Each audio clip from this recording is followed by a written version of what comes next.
Hello and a very good evening. You're watching the news at 6 on Rajya Sabha television with me, Frank Pereira. Here are the headlines.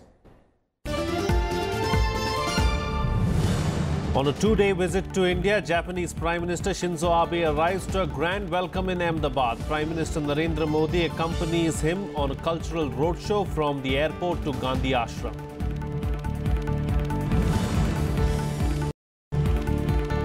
Centre to grant citizenship to 1 lakh Chakma and Hajong refugees, but citizenship not likely to entitle them to rights enjoyed by scheduled tribes in Arunachal Pradesh.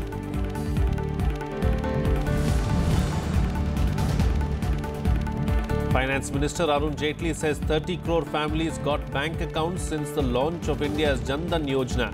Informs that 99.99% households have at least one bank account now. And British government seizes several properties belonging to India's most wanted gangster Dawood Ibrahim. The mastermind of the 1993 Mumbai serial blast case also included in UK's latest list of financial sanctions targets. Japan's Prime Minister Shinzo Abe arrived in Ahmedabad on Wednesday for a two-day visit to attend the annual summit between the two countries. Abe, who is accompanied by his wife Aki Abe, was accorded a warm welcome by Prime Minister Narendra Modi at the airport. Abe was presented a guard of honour at the airport, after which artists performed the traditional Gujarati dance. A group of Buddhist monks were also present at the airport. Two leaders then proceeded on a first-of-its-kind roadshow of two heads of states together from the airport to Sabarmati Ashram. The 8-kilometre route was decked up with more than 25 stages where artists from different states performed. Both the leaders paid tributes to Mahatma Gandhi at Sabarmati Ashram. Modi will host Abe and his wife for dinner at a restaurant after taking them around the 16th century Siddhi Sayed Mosque. On Thursday, both Modi and Abe will lay the foundation stone for India's first bullet train to be run between Mumbai and Ahmedabad. The bullet train is built with financial assistance from Japan. Both leaders will also have the 12th Indo-Japan summit level meet, and they will also participate in a business meet. Well, our correspondent Akhilesh Suman joins us for more on this particular story right now. Well, Akhilesh, India rolling out the red carpet there for the visiting Japanese Prime Minister Shinzo Abe. Yeah, it's more than a red carpet, Frank, because this is one of the most important, I will say that this is the most important visit of the year.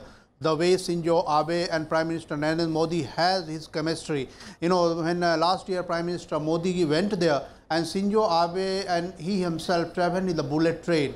So bullet train is one of the most, the preferences that Prime Minister Narendra Modi thinks that it will change the whole scenario of Indian railway system. And Shinzo Abe is coming and foundation stone will be laid for the bullet train. So it's really a very welcome moment tomorrow when he will lay the stone. But before that, the whole chemistry and the whole body language that you were saying during the whole road show. Okay, the Prime Ministers, both the Prime Minister are adept in behaving according to the situation.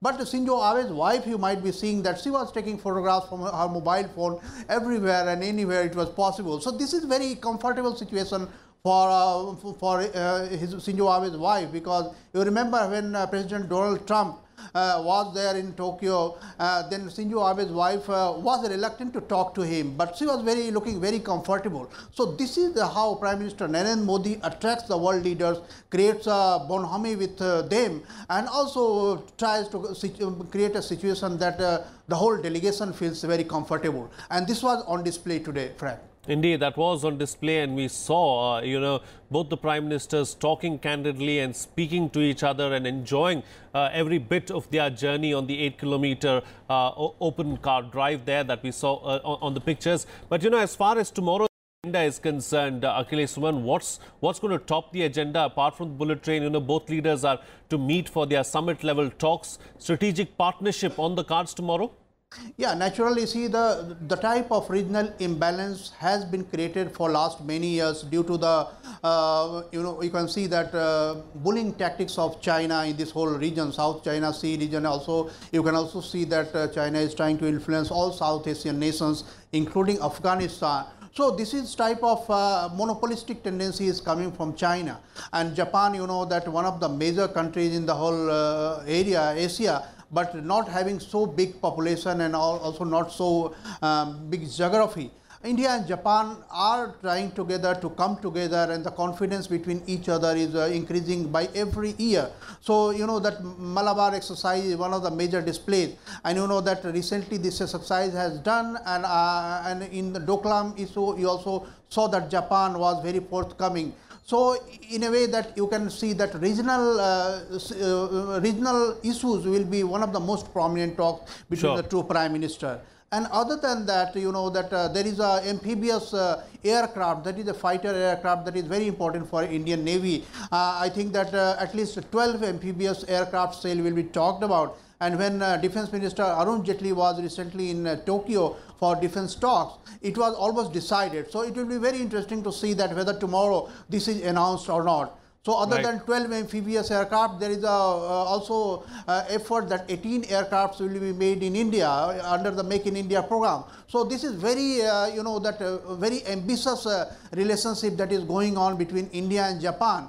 And Japan is a country that has given, you can understand that whole Chinese development had been based on Japanese cooperation. So if Japan comes forward the way it has gone to China, you know that India-Japan relationship will not go in a strategic development, but also it will be very good for development of various regions of India. Okay. All right, Akhilesh Suman, we'll have to leave to that. Thank you so much for joining us there with those details. Moving on now, Finance Minister Arun Jaitley said on Wednesday that zero balance accounts under the Prime Minister's Jan Dhan Yojana scheme have come down to 20% from 77% in 3 years.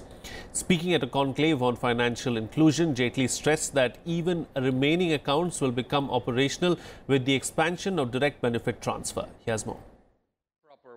Addressing the conclave on financial inclusion organized by the United Nations in the national capital on Wednesday, Finance Minister Arun Jaitley said that 30 crore families have got bank accounts since the launch of India's Jan Dhan Yojana.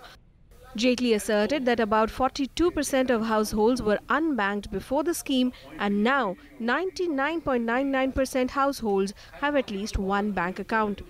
Number of accounts which were available to women, to scheduled castes, to OBCs, to minorities, which was a much larger percentage outside the financial inclusion, the number of accounts of these segments which were opened also have become much larger in terms of percentage itself. Jaitley emphasized that the biometric identification number Aadhaar was an evolving idea under the previous UPA regime, and it did not have any legislative banking. However, the Aadhaar legislation passed by the BJP rule will stand the test of constitutionality. Jaitley's statement on Aadhaar assumes significance as a 5-judge bench of the Supreme Court is hearing a petition challenging the centre's move to make Aadhaar mandatory to avail benefits of social welfare schemes. The case hearing will resume in the first week of November. Even while upholding, and rightly so, the idea of privacy as an important constitutional guarantee, the restraints under Article 21, which the Supreme Court said, and that's a question which you had raised just now, which could be imposed, they have to be by law, they have to be obviously reasonable. Jaitley also defended the government's decision to scrap high-value currency notes and underscored that demonetization has led to reduction in quantum of cash in the economy, expanded the tax base and propelled digitization. Kriti Mishra's report for Rajya Sabha TV. Well, father of murdered Class 2 student Pradyumna Thakur moved the Bombay High Court against the pre-arrest bail pleas of the trustees of Ryan International School. The group CEO, Ryan Pinto, and other trustees had approached the High Court seeking transit anticipatory bail, apprehending arrest till they approach the concerned court in Haryana. 7-year-old Pradyumna Thakur, who studied at the Ryan School in Gurugram, was found with his throat slit last Friday in the school's toilet, allegedly by a school bus conductor.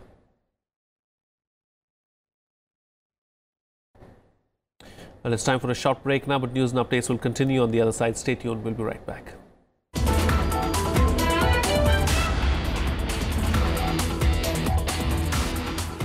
So with the recent cabinet reshuffle, JDU actually did not get anything. JDU did not ask for anything. JDU did not expected anything. RJD somewhere down the line, they were the bada bhai in politics, and JDU somewhere was playing the second fiddle. There is no bada bhai, chota bhai in politics. क्या नीतीश कुमार वो सपना छोड़ चुके हैं कि वो प्रधानमंत्री के पद के लिए लड़ेंगे 2019 में? पिछले कई वर्षों से नीतीश कुमार जी ने एक बार भी नहीं किया कि मैं प्रधानमंत्री बनना चाहता हूँ। उन्होंने बहुत निरंतर से कहा मेरी छोटी पार्टी 2 MP है। Watch to the point with senior JDU leader KC Tyagi only on Rajya Sabha television. The story we thought we knew. The story of magnificence.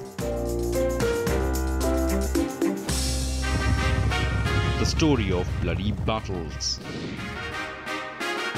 Of those who ruled and those who left their footprints.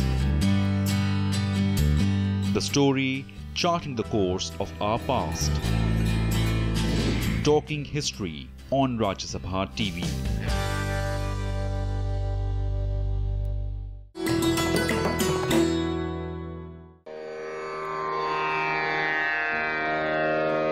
The sacred relics of Buddha were unearthed in Piprava in Uttar Pradesh. Buddhist monks from all over the world visit the National Museum to pay their respects. These charred bone fragments of Buddha are housed in the gold canopy gifted by the royal family of Thailand.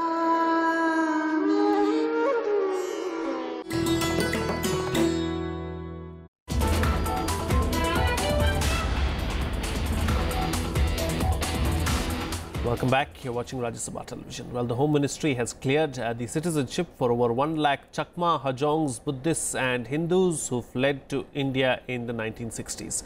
The Supreme Court had directed the government to do so in 2015 as the refugees have been settled in India for more than 5 decades. The move comes amid the ongoing Rohingya Muslims exodus from Myanmar, whom India has decided to deport. The government has decided to grant citizenship to nearly 1 lakh Chakma and Hajong refugees. They had come to India from the erstwhile East Pakistan 5 decades ago and are living in Arunachal Pradesh since then. The decision was taken at a high-level meeting convened by Union Home Minister Rajnath Singh and attended by Arunachal Pradesh Chief Minister Pema Khandu, Union Minister of State for Home Kiran Rijiju and National Security Advisor Ajit Doval. However, citizenship will not entitle the refugees to the rights enjoyed by scheduled tribes in Arunachal Pradesh. They may be issued inner line permit to travel and work, but no land rights. उनका जो मानव अधिकार है उसको ध्यान में रखते हुए supreme court का ऑर्डर भी है। सुप्रीम कोर्ट ने कहा है कि चकमा हाजोंग्स को सिटीजनशिप देने का निर्देश जारी किया है। फिर भी भारत सरकार अरुणाचल प्रदेश का जो इंडिजिनस पॉपुलेशन है, वहाँ के स्थानीय लोगों का जो संवैधानिक हक है, उसको किसी भी तरह से हनन नहीं होने देंगे। We will protect the rights of the indigenous people of Arunachal Pradesh. The Chakmas and Hajongs were originally residents of Chittagong Hill Tracts in erstwhile East Pakistan. They left their homeland when it was submerged by the Kaptai Dam project in the 1960s. The Chakmas, who are Buddhists, and the Hajongs, who are Hindus, also allegedly faced religious persecution. The Centre's initiative is also in line with the Supreme Court directive of 2015. It comes at a time when the government has been criticized for its plans to deport Rohingya Muslims who crossed over to India due to alleged persecution in Myanmar. On Wednesday, human rights groups and activists held protests outside the Myanmar embassy in New Delhi.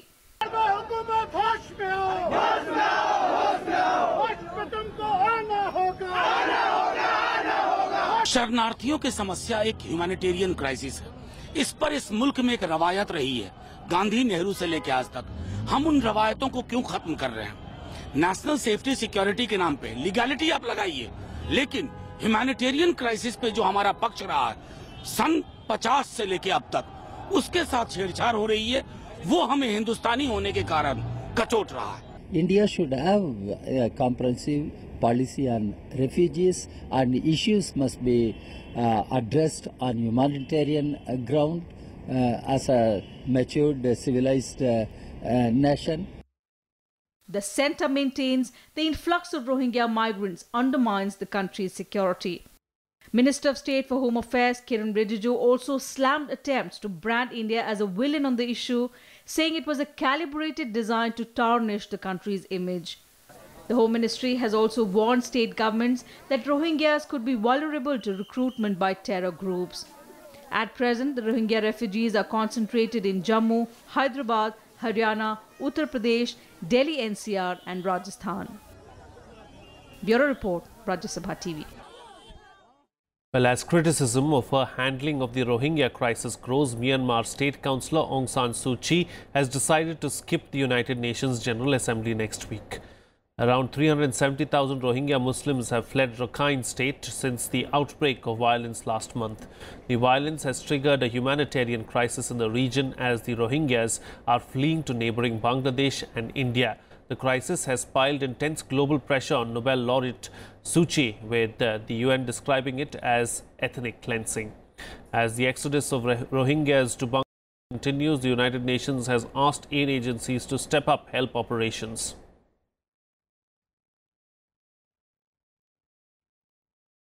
Have an emergency within an emergency. Right. So to put it in one word, we all have to ramp up our response massively, massively.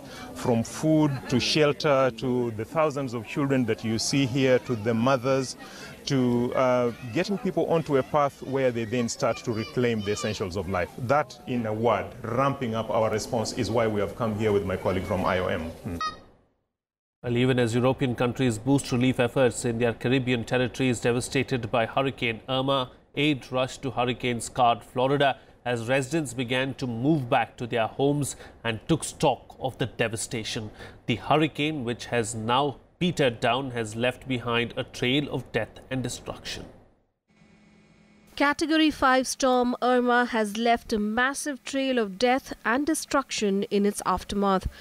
Most parts of Florida, the Caribbean and Cuba are still flooded with no power supply, even as some of the residents began returning to their homes damaged by the powerful storm. 昨天和今天我都出去看过，然后所有的商店，然后有的已经被损毁，然后有的没有，根本就没有营业，所以说你到超市去的话，任何东西都买不到。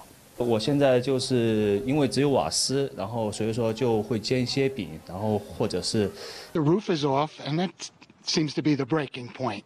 If you have a roof over your head, you're in great shape. If not, the walls get damaged, the floor gets damaged. I'm here for 6 months, so all my stuff is new, and so you kiss that goodbye. The most terrifying storm I've ever been through. My hotel room was a foot deep in water.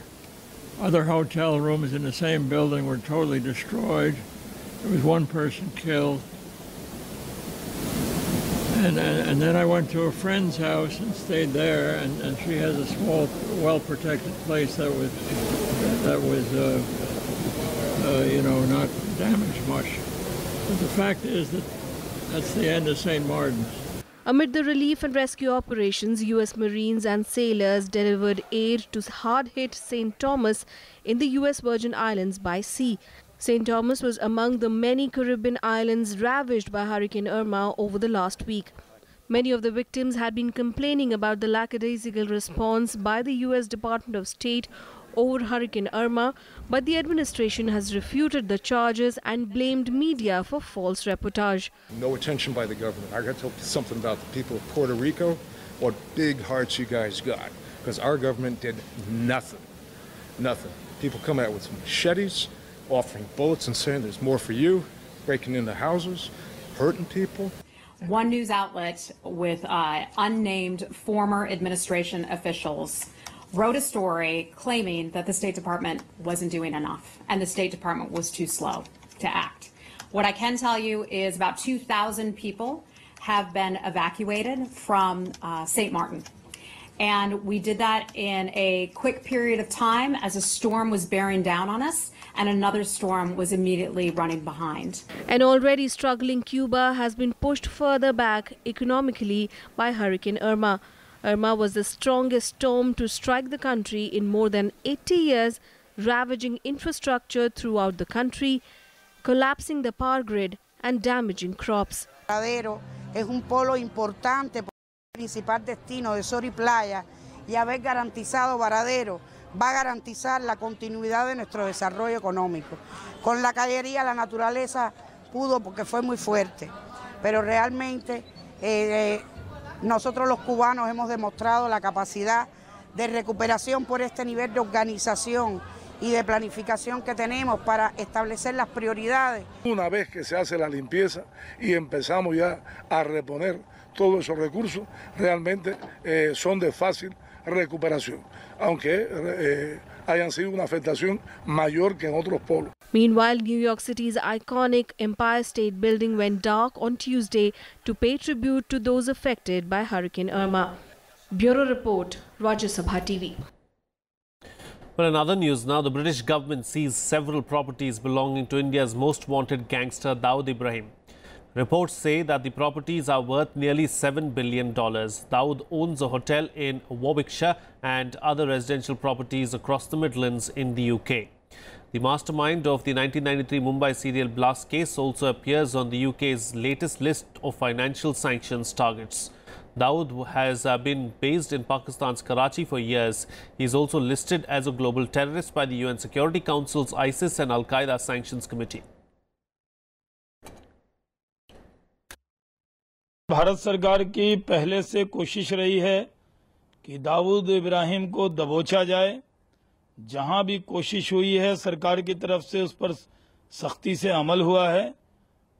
दबाव Dubai में भी बनाया है और UK में भी दाऊद इब्राहिम की property जब्त हुई है। ये एक बड़ी खबर है कि जो देश के खिलाफ होगा, जो देश के खिलाफ द्रोह करेगा, वो दुनिया में कहीं भी छुपा हो, भारत सरकार उसको छोड़ने वाली नहीं है। Well, here's a roundup now of some other international news and global buzz. Cambodia's main opposition party was blocked from holding a memorial ceremony for victims of a 1997 grenade attack, with tension running high after the arrest of its leader. Kem Sokha, president of Cambodian National Rescue Party, was accused of plotting treason against the government with the help of the United States.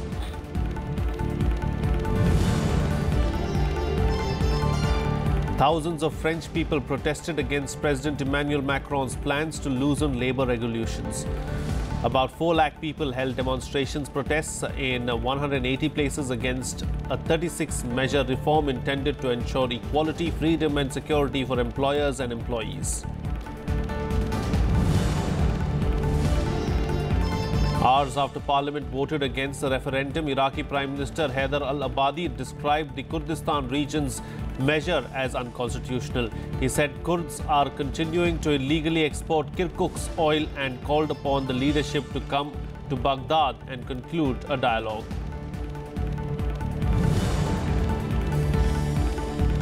The Robert E. Lee Elementary School in Tampa, Florida caught fire on Tuesday. The fire at one of the oldest schools in Hillsborough County burned through the roof. No one was injured. The cause of the fire is still unknown. Hundreds of protesters marched through Buenos Aires to protest against the visit of Israeli Prime Minister Benjamin Netanyahu to Argentina. Protesters carried Palestinian flags and signs accusing Netanyahu of genocide as they made their way through downtown Buenos Aires to the Israeli embassy.